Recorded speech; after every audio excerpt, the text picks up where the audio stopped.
In today's video, we're going to be discussing a really interesting topic from a very different angle than perhaps you've ever thought about it or heard about it before. And it is this question of what would an ideal society look like?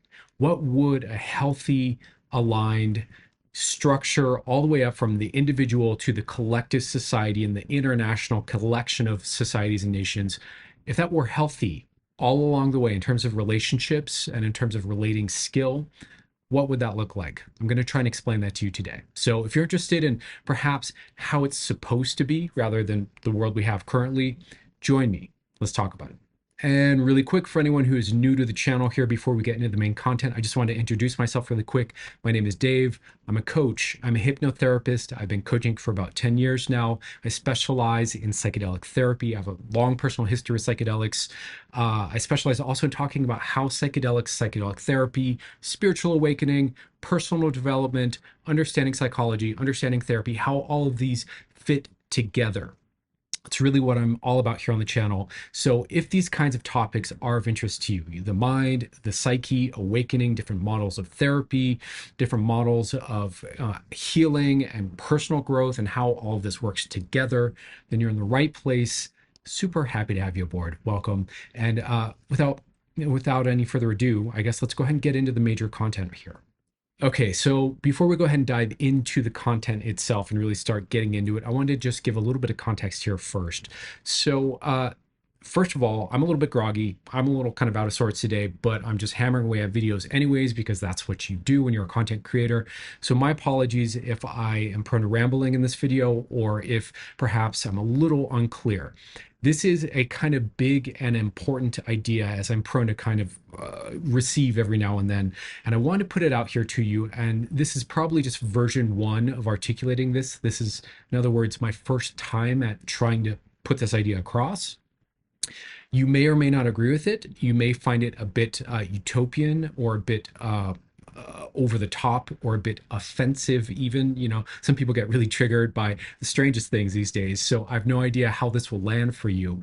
But really, where I'm coming from with this and what I want to share here is how it's supposed to be, right? So I had a conversation with a client of mine recently, who, we kind of got into the territory of looking at how fucked up perhaps our own lives are, or our only family systems are, or kind of the way we've been treated in the world, the way we've grown up, and the way the relationships that we've received and experienced are.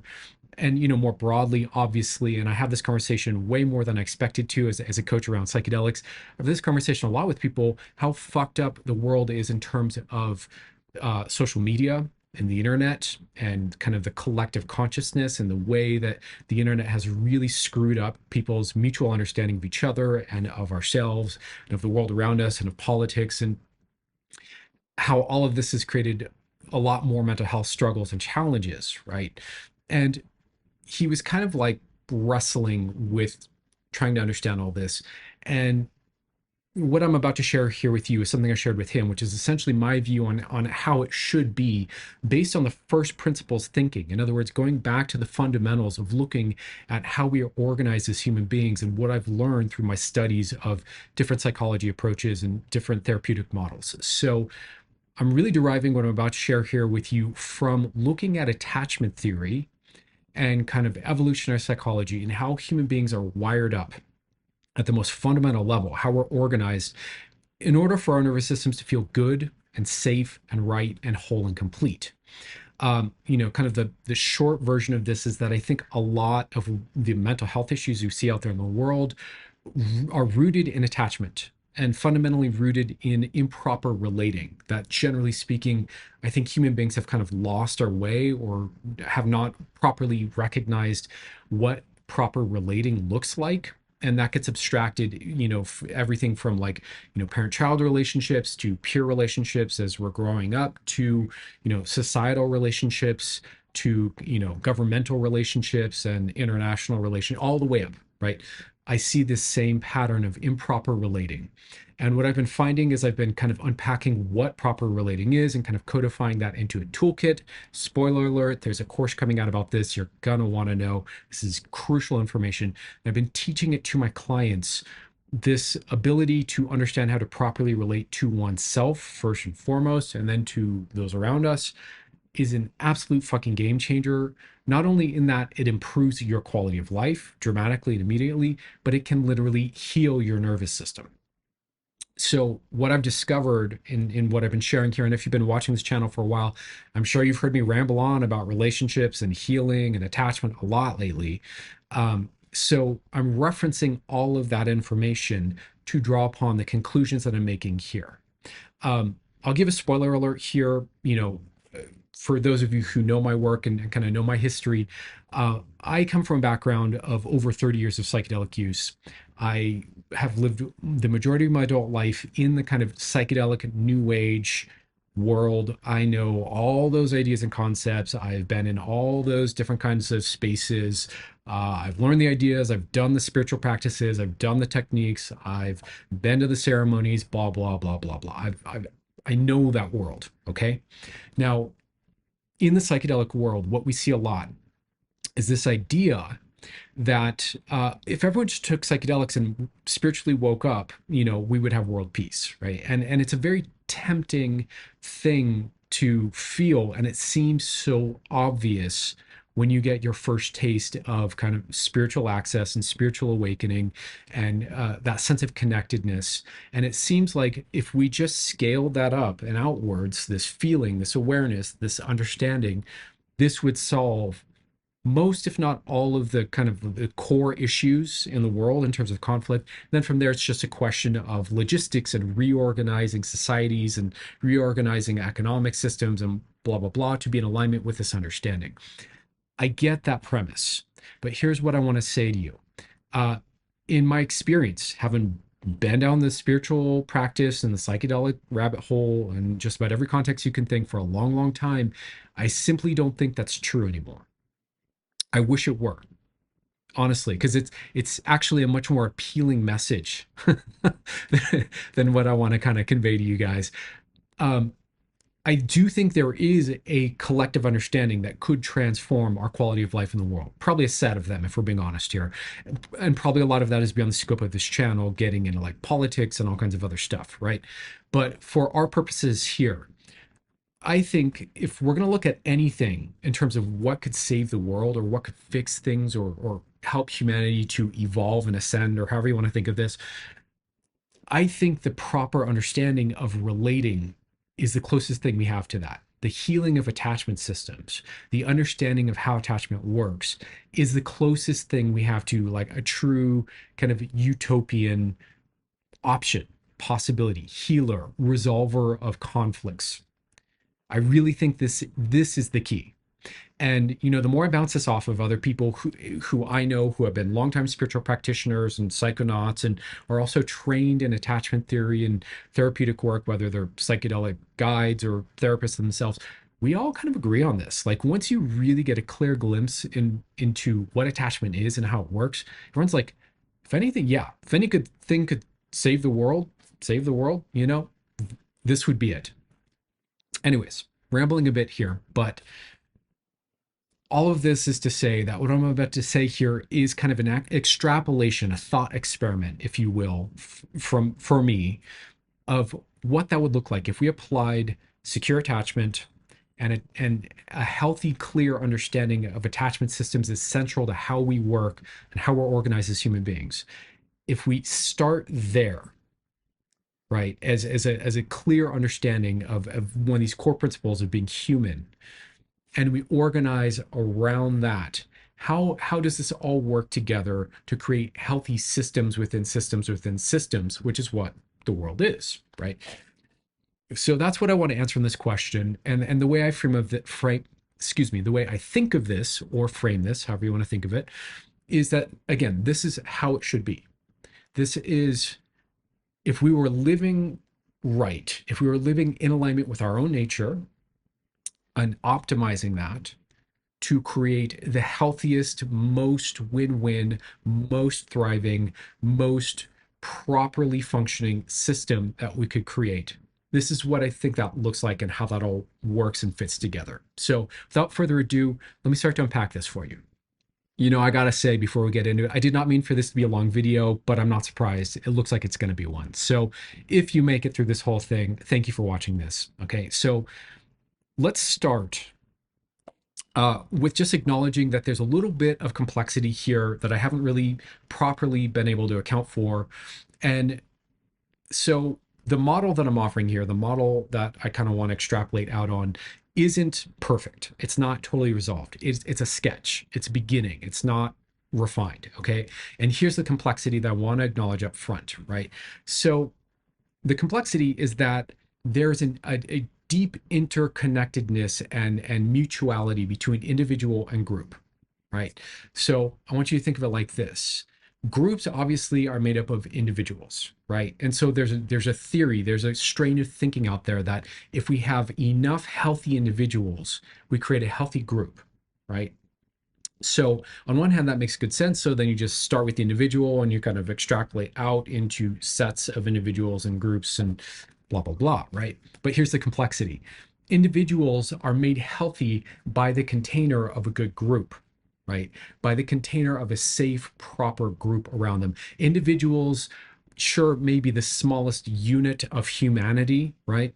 But we are as creatures, as an individual, we are each wired to be collective, to be communal, to be tribal, right? We are wired for, what did they say? The Dunbar number is something like 150 people for 90+% of human history. We've been in these small hunter-gatherer tribes. We are not necessarily built to be solely individual. This isn't a modern abstraction, this idea of individual as sole unit cruising through life. That's actually kind of weird and part of the reason we have mental health issues in our society, but I'll get to that later. So there's a weird complexity here where the individual requires the group in order to be a proper individual, but also the group is made of individuals. So it makes it hard to know exactly where to start with explaining how it should be, if that makes sense. But I'm going to start with the individual here just because, again, it's the smallest unit of human being, right? And we'll kind of build up from there and understanding. So I think in order to have a healthy system within a system within a system all the way up, what does this mean? This means a couple things. First of all, this means that we are honoring the core organization of how we are evolved and how we work as human beings, which from my point of view, there's a lot there, but I think one of the major core pieces is understanding attachment theory and human beings as relational animals, right? Understanding that we are organized around belonging to a group. We are organized around relationships being a major input that either wounds or heals us. I hope that makes sense. So, as an individual, we are organized to need connection, right? To need a sense of connection in order to feel safe and healthy and happy. And then the question becomes, well, connected to what exactly? Right. And yes, people, yes, the tribe, yes, the group, we'll get there in a moment. But also, if we're looking at another way of looking at this, okay, I'm rambling a little bit, but try to follow this. So, human beings, in order to be healthy and be functional, we need to be well resourced. In other words, we need to feel connected, supported, and like we have whatever it is that holds us up to be strong and whole and complete. It's just one way of describing being resourced, but that'll do for now, right? So for each individual, if we are not reliant on the group, how do we develop a sense of resource, right? Well, I would say we are resourced by life, by in specific our connection to all of life.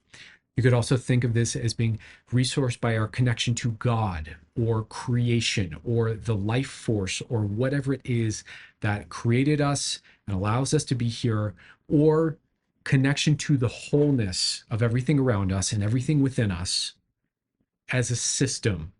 So our direct relationship to whatever you want to think of it as, God, spirit, source, life itself, the transpersonal aspect of oneself. In other words, the connection to ourselves as part of life, right? As connected and inside of an ongoing, living, evolving organic system. That having that connection be there, be aware, be conscious, and be healthy, that's a healthy connection to life, to God, to source, to creator, is at the root, I think, of what resources an individual.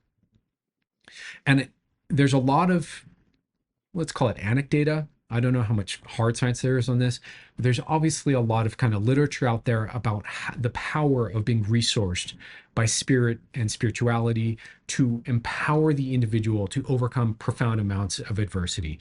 Examples would be like Nelson Mandela, for example, obviously the Dalai Lama, et cetera, et cetera, et cetera. So our connection to whatever you want to think of it as, life, the transpersonal, the spiritual, God, however you want to think of that, that is the core resource for every human being. For every human being.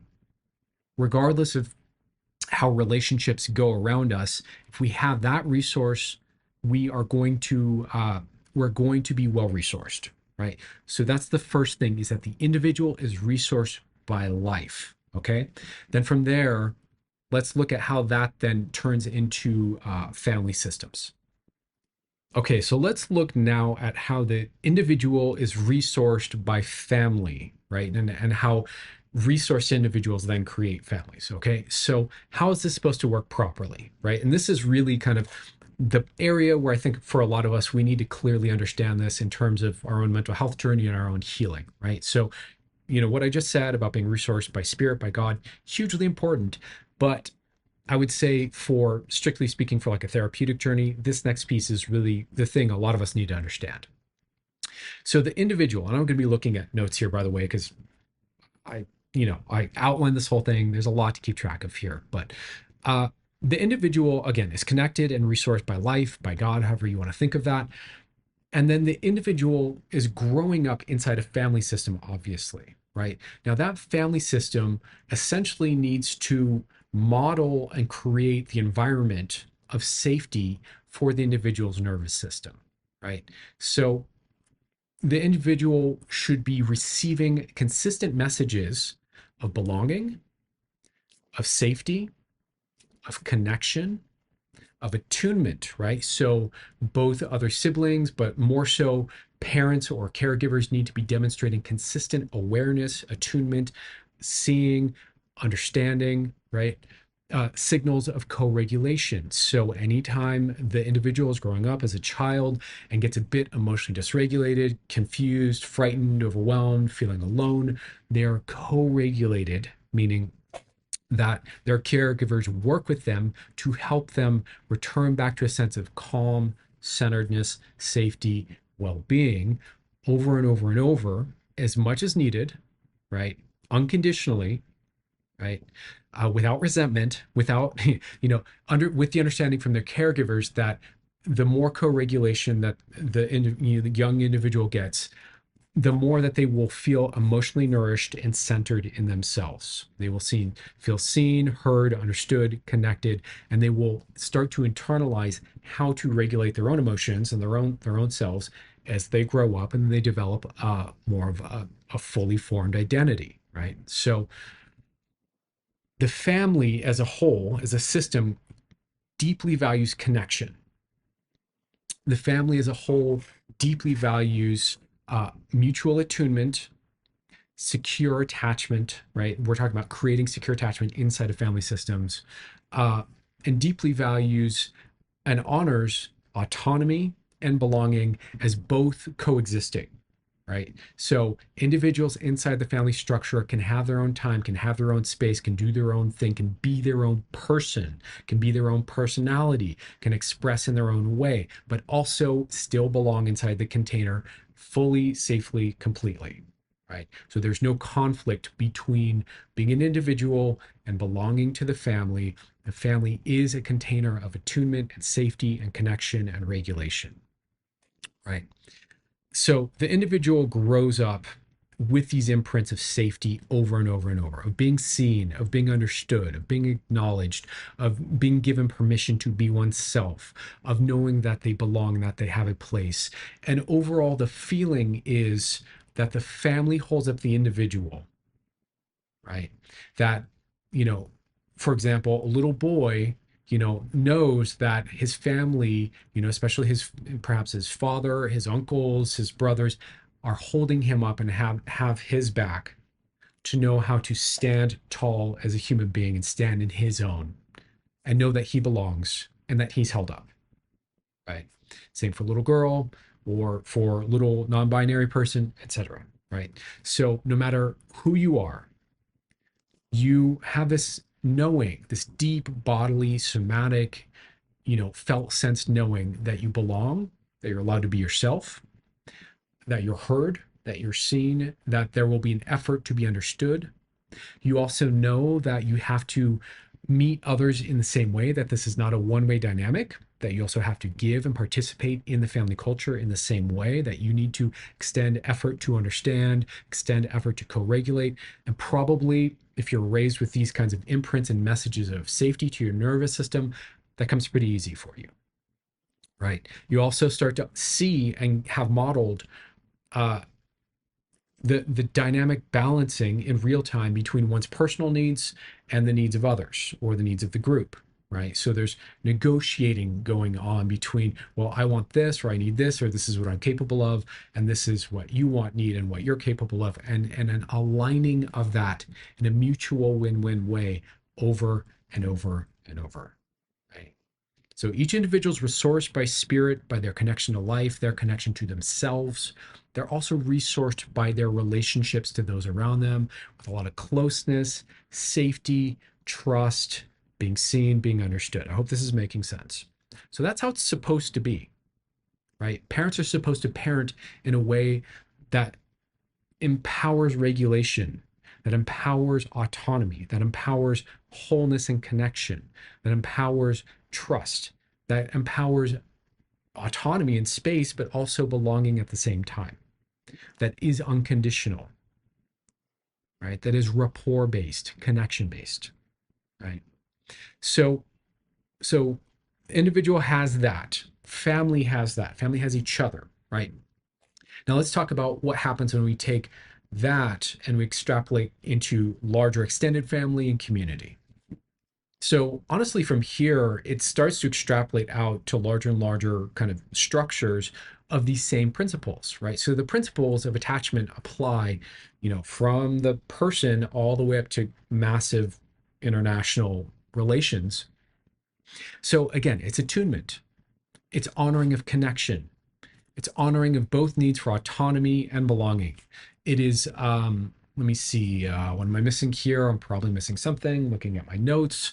Um, it is, permission to fully be wherever one's at, or wherever one's nervous system is at, or, wherever one's culture is at.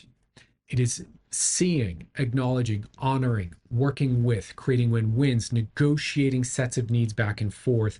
Another one, when you start to get out into like broader social sets, is good faith relating. In other words, being sincere and upfront and transparent about one's own needs, and listening and noting that in the other. So, this is creating trust, is the whole principle here at all levels, right? So when we look at the family, and we look at the extended family, right? So the relationship of the core family to, siblings, families, or, grandparents and aunts and uncles and all that, same principles apply.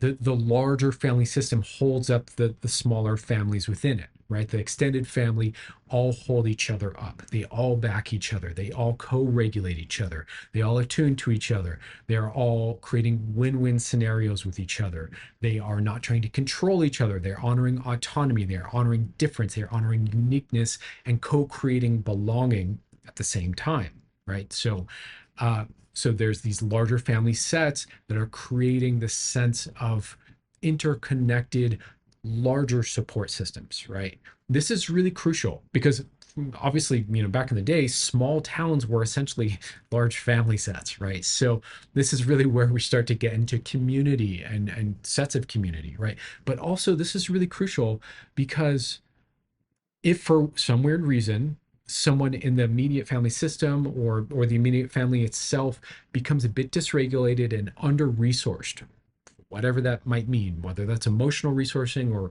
financial resourcing, material resourcing, under resourced in some way, right? Then if there is this larger set of extended family that can also resource the family, and this is a mutuality, then this creates just more layers of trust and safety and connection and well-being, right? This creates regulated nervous systems across the board, right? Then we start to bring that into the community, right? So at a community level, what does this look like? This looks like a community culture, again, of trust, of sending trust signals to each other, even if we're strangers, of attuned, secure relating between strangers in society, right? So honoring needs of and the condition of one's nervous system in the moment. How am I feeling? What do I need? How are you feeling? What do you need? Negotiating the two to find a win-win, whatever the exchange is. It's about attunement. It's about seeing each other. It's about honoring positive intentions in each other. It's about working with each other as much as possible to create win-wins. It is about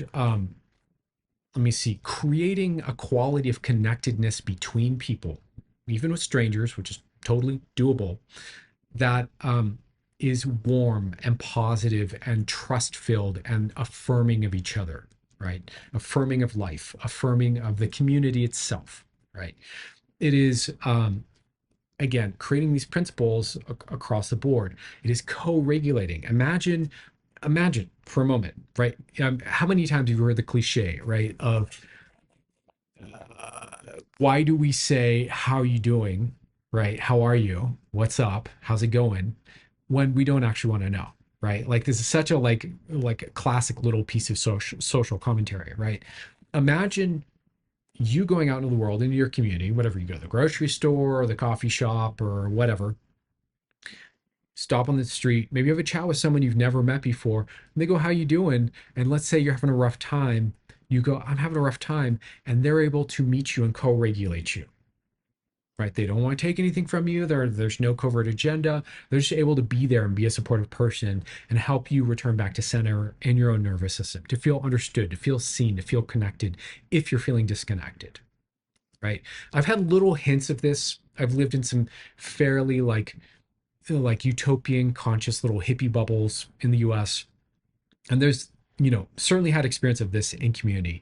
And I got to tell you, having people that can hold space with you and be with you and attune to you and care about you a little bit and see you, it's so invaluable. It's magical. It's like something out of a movie. It's incredible. So imagine that, not just in like these little utopian hippie communities, or not even just in communities in your country, but all communities all over the world. Tight knit, close, connected, friendly, warm, high trust, high co regulation. Everyone's well resourced. People are strong. People are centered. People are open. They're relaxed. People are not triggered. People are not on guard. People do not have, generally speaking, have covert agendas and weird manipulative, predatory things they're doing. You have safety signals everywhere you go. You're seen, you're allowed to be yourself and be who you are as you are. People are skillful at adapting to and honoring however you self-express, but also there's less of a need to blast out your emotions or be some weird way, because you're generally highly regulated, centered, feeling good, feeling safe, feeling healthy. Imagine that, right? So that's at the community level, right? So then let's look at that at perhaps like the region or the state level, or looking out at how that even intersects. I guess we could call community like even a city, right? So then let's look at how that intersects with larger things like governments, for example. Okay, so let's talk about the government level of this. So this is where it starts to get interesting because, what is a government? It is a system in place to serve the people of the population of that country or that place or that region. Generally speaking, I would say, I'm just shooting from the hip here. Forgive me if you're an expert in this kind of thing, and I've got this all wrong. But my sense is that the government is there essentially as a structure to manage the population, as an organizing principle, a set of laws, a set of agreements between the people of that place, so that everyone, has a functioning system to protect and provide and maintain the collective kind of well-being and functionality, basically, right? So let's imagine at a governmental level, if we're looking again, if we're organizing from the individual up all the way around this understanding of this kind of central, idea of regulating the nervous system and of secure attachment and creating safety signals to create a healthy, functioning human being. If we're looking at that at like a governmental level, this is a government that acknowledges that highly regulated people and populations are going to thrive. That, even just from an economic perspective, the more well regulated and the more people who are securely attached and doing well, generally speaking, this is going to require less in terms of, money going to, safety, programs to take care of people who have fallen through the cracks, or there are generally going to be less, health issues, physical health issues, mental health issues, addiction issues, kind of all the like problem areas of societies that governments generally tend to dump, millions and billions of dollars into in order to try to hold people up and fix, the problems in society and kind of, plug the leaking cracks in terms of, bad economics and poor finances and poor health and, things like this, socialized, medicine, all that, right? All of that, not saying any of that's wrong necessarily, just saying there'd be a lot less need for all these programs, economically speaking, because generally speaking, when people are well resourced emotionally and mentally, they function better. Their health tends to be better. Their mental health tends to be better. Their ability to focus and do things in life and be functional participants of society increases, right? So the government understands this and emphasizes, programs and structures and situations to facilitate the connectedness of people, the skill of being well attuned to each other.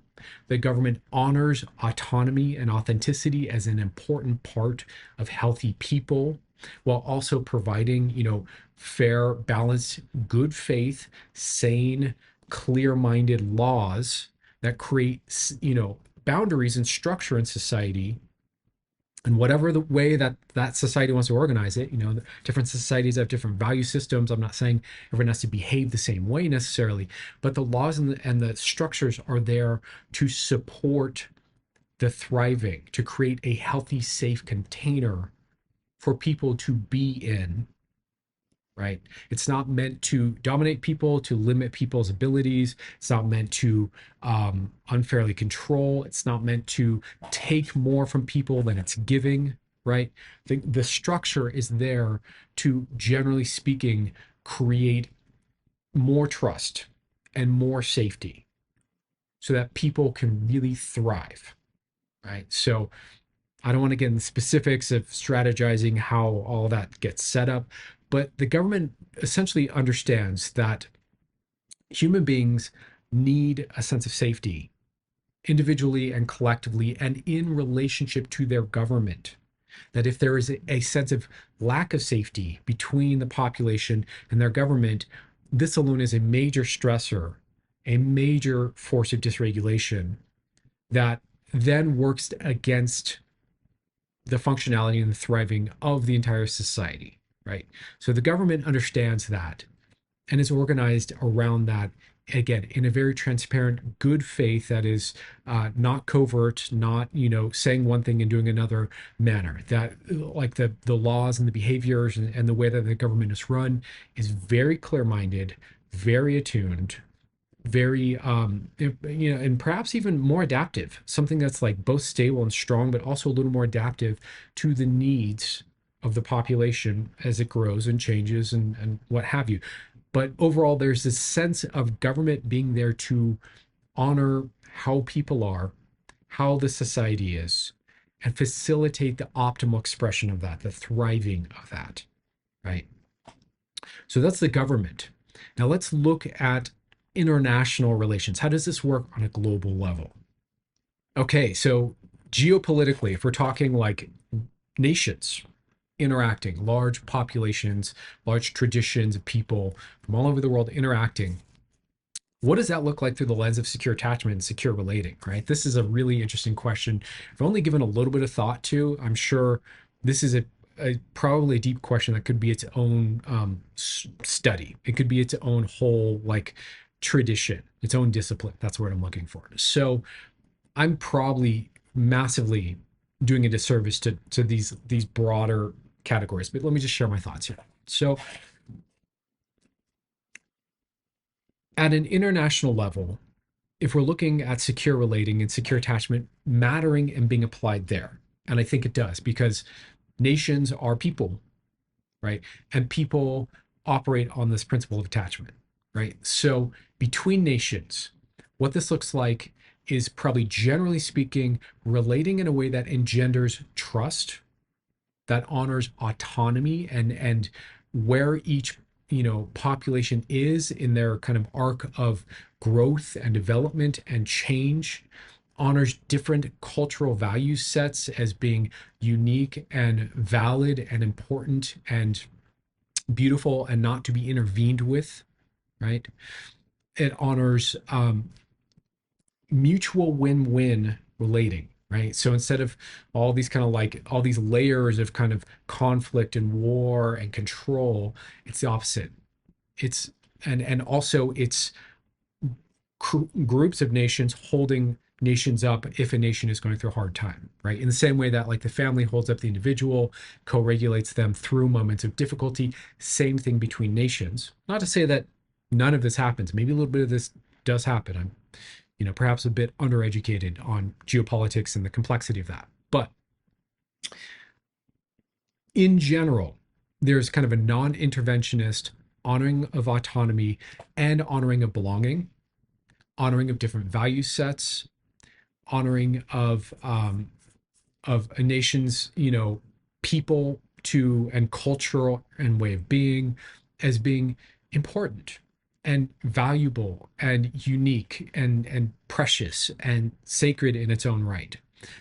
There is a sense of attunement between nations, right? So instead of propaganda and projecting on each other with all this kind of nonsense, there's a lot of clearly understanding each other inside the context of each culture's own rich tradition, right? So instead of your culture needs to be like ours because blah, blah, blah, right? It's understanding each in their own rich tradition. So there's an honoring of not only autonomy, but the validity of different value systems. There is an understanding that the relating between nations really fucking matters. That this is not something to take lightly and not something to abuse, right? That the quality of relating sets the tone of trust between nations and therefore the potential of thriving between any nation, two nations or sets of nations, groups of nations, right? Let me see what else. Overall, there is a sense of interconnectedness and belonging, but also autonomy at the same time. There's a sense of sharing the best or sharing what is right in a given moment, in a given period for a nation, but also an honoring of not taking from each other, right? Not stealing, not operating in bad faith, not having a covert agenda when nations interact with each other, right? Um, and the international law, whatever that is, that's something I know very little about, but the international law could and would reflect the primacy of the relationship between nations and the sense of connection between nations and how important that is to the sense of safety and well-being of each nation. If that makes sense, right? So again, bringing these principles across the board from the individual up to our whole world. If we were to really honor and relate properly, to create safety between each other, to really value mutual support, mutual attunement, connection, um, validating each other, not controlling each other, not manipulating each other, operating clearly and in good faith, uh, honoring autonomy and needs for, disconnect, but also connection and belonging, right? If we start to send safety signals all across the board, all the way from, again, ourselves to ourselves, right? And then ourselves to our family and our family to blah, blah, blah, blah, all the way up.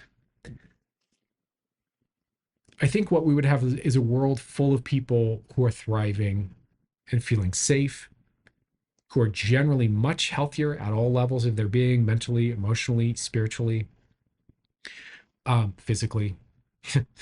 uh, we would have societies where people wanted to participate, where people wanted to engage with each other, where people wanted to give, where people wanted to do, and where people felt allowed to really like be their full selves.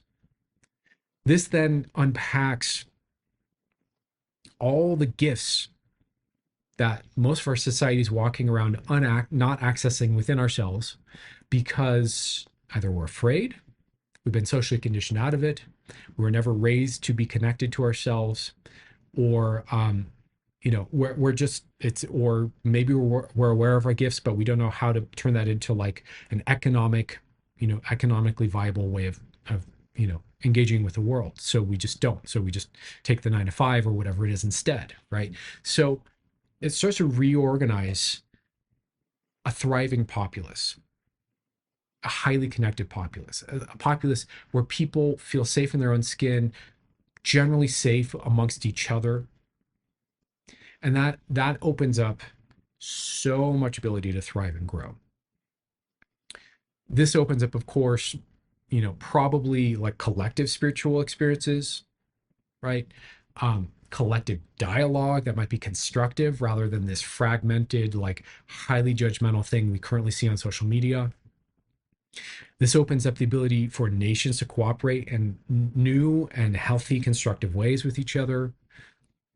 And I think that's probably a more likely pathway to the kind of utopian world peace kind of thing that hippies and new agers talk about all the time when they're taking psychedelics, than giving everyone LSD or psilocybin or MDMA or whatever it is, and hoping and expecting that everyone's going to get it and they're all going to see it the same way, they're all going to value it the same way, they're all going to, then operate from that place clearly. There are a lot of places where that theory actually breaks down in practice, in my experience. But this is really, big. It's a big idea. It's very utopian. It's very broad and optimistic, but it does scale. It could scale. Let's put it that way. Does it or does it not? That's another question, but it could scale. All we have to do is understand what it means to properly relate and the impact that has on the nervous system. And we can create a whole different world out of that. So that's really what I want to convey in this video to you. Let me know what you think. I'm going to wrap here because this is already a long video. Let me know what you think. Leave a comment down below. I'd really appreciate it. Does this resonate? Do you think this is cheesy as fuck? Do you not like what I'm saying? Again, you think this is too hippie, utopian, pie in the sky for you? Does it kind of make sense to you? Have I been vague in my language? Let me know what you think down below. I'd really appreciate your input. And also, I forgot to mention at the beginning of the video here, so I'll say it at the end for anyone who's made it through the whole video. Do click on the link down below to go get the cycle of self-criticism free kind of 30-minute webinar that I've created for you. If you're interested, it's going to add you to my email list. It's going to set you up to be promoted for the course if you're interested in the course that I'm making. And it's its own piece of valuable insight and content. I think you'll get a lot out of it. I'll be talking more about that too. So anyways, much love for now. Long-winded video. Hope you got something out of it. These are my thoughts on how it should be. I think we should be properly relating to ourselves, to each other, and amongst each other. And I think if we did, we'd have a completely different world. That's the TLDR on this. All right. Much love to you guys. Take care. Bye.